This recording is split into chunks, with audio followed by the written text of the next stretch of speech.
Nous sommes le 22 février, c'est l'heure de la revue de la presse et des médias israéliens en direct de Jérusalem sur Radio Kalita.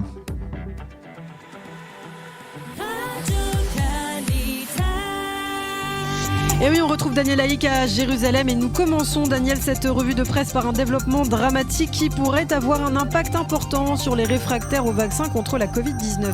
Effectivement, Ilana, c'est un titre qui est mentionné en une du Israël Hayom et que l'on a retrouvé dans tous les grands journaux télévisés d'hier soir et dans l'ensemble des sites d'information aujourd'hui. Il s'agit du décès des suites du virus d'Osnat Ben-Chetrit, une jeune israélienne de 32 ans qui n'avait pas le moindre antécédent médical et qui par contre était enceinte. Osnat, qui avait 4 enfants, n'a pas voulu se faire vacciner. Son père s'était ouvertement déclaré comme un opposant farouche à toute forme de vaccination. Osnat a contracté le virus il y a quelques jours, mais elle a voulu rester chez elle et éviter les départements Corona des hôpitaux. En fin de semaine dernière, son état s'est rapidement dégradé et elle est décédée dans la nuit de samedi à dimanche. Le bébé qu'elle portait n'a pas survécu et hier soir, après des obsèques poignantes, son père a fait son mea culpa. Allez vous faire vacciner, c'est préférable au drame que nous sommes en train de vivre, a-t-il reconnu. Et les journaux espèrent que cet appel poignant contribuera à persuader les plus réfractaires d'aller effectivement se faire vacciner. Le Yediot Ahronoth consacre une page entière au cas de quelques 50 femmes enceintes qui ont contracté le virus. 10 d'entre elles sont dans un état grave dans les hôpitaux israéliens, 8 dans un état critique. Et le Yediot Ahronoth insiste sur le fait qu'aucune des femmes enceintes gravement atteintes ne s'était faite vacciner.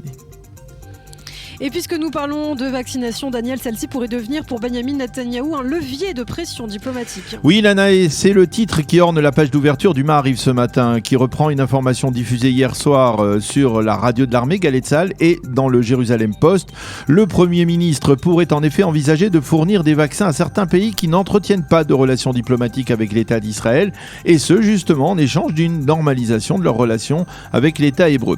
Selon un haut fonctionnaire israélien qui a tenu à conserver l'anonymat, Israël œuvrerait actuellement en ce sens grâce à la médiation d'un pays tiers ami. On ne sait pas quel pays il s'agit, mais selon le Maariv, il pourrait s'agir des Émirats Arabes Unis. D'ailleurs, les sites d'information ont annoncé hier soir que les Émirats avaient d'ailleurs acheminé 20 000 doses de vaccins aux habitants de la bande de Gaza. Une page politique à présent et un mot de ce nouveau sondage de la chaîne publique 11 qui confirme une tendance favorable à Netanyahou.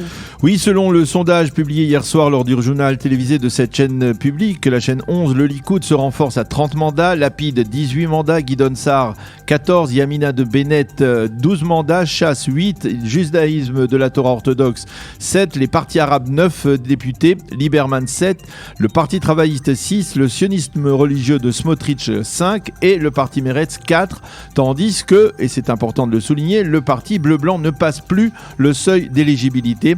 Rapport des forces au sein des blocs, le bloc Netanyahou orthodoxe, Bennett et sionisme religieux obtiendrait 62 mandats, donc une majorité absolue. Le bloc des anti-Bibi, 58 députés seulement. Et puis les quotidiens reviennent sur la catastrophe écologique provoquée par la marée noire en Israël. Oui, et ce matin encore, les journaux nous montrent des photos impressionnantes de certaines des plages d'Israël recouvertes de goudron, de cette baleine de 17 mètres de long qui s'est échouée sur une plage près d'Ashkelon après avoir été recouverte de ce terrible goudron. Et les titres sont sans équivoque: il faudra des années avant de restaurer intégralement ces plages.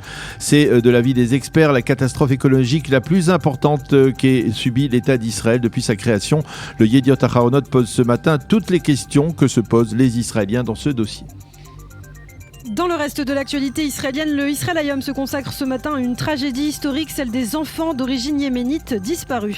Oui, une affaire qui, depuis la création de l'État d'Israël, vous le savez probablement, ne cesse de rebondir et qui suscite toujours autant d'émotions.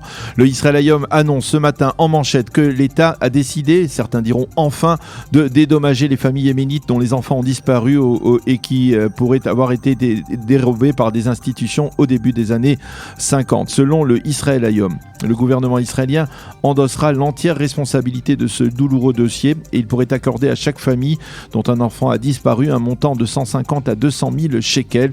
L'un des membres d'une de ces familles exprime sa surprise dans le Israël Hayom et déclare: nous voulions la vérité sur le sort de nos proches, pas des dédommagements financiers.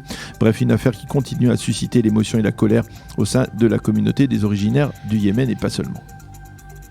Et le Yediot Aharonot lui consacre ce matin sa manchette au courage d'une jeune femme. Oui, il s'agit de Shira Issakov, une jeune israélienne qui aurait pu figurer sur la longue liste des femmes assassinées par leur conjoint en Israël, mais qui s'est tellement accrochée à la vie qu'elle a survécu au coup de couteau de son mari. Hier, elle est venue courageusement témoigner lors de son procès, du procès de son mari. Courageuse, c'est d'ailleurs le seul mot qui résume ce témoignage en manchette du Yediot Aharonot. Et pour beaucoup de femmes israéliennes, Shira est devenue un exemple, un modèle de force et de détermination à vouloir vivre, et son récit a déjà fait l'objet de plusieurs émissions de grande écoute sur les chaînes de télévision israéliennes. Enfin, ce matin, pour terminer, on peut dire qu'Israël connaît aussi son affaire Olivier Duhamel, bien que les circonstances soient différentes. Oui, bien sûr, effectivement, tous les quotidiens, y compris le Haaretz, reviennent ce matin sur les accusations portées par la fille du plus célèbre écrivain israélien Amos Oz contre son père. Dans un livre qu'elle a écrit, Galia Oz accuse en effet son père, aujourd'hui décédé, vous le savez, de l'avoir battu, insulté et humilié durant son enfance. J'avais des bleus sur les bras et que je recouvrais même en été avec des manches longues, affirme-t-elle dans ce témoignage. Le Yediot Aharonot se penche sur ces accusations, souligne que certaines personnes ont l'intention de jeter à la poubelle les livres d'Amos Oz après de telles accusations, mais les médias publient également en évidence le témoignage du frère de Galia qui dément formellement ces accusations portées par sa sœur. C'est la fin de cette revue de la presse et des médias.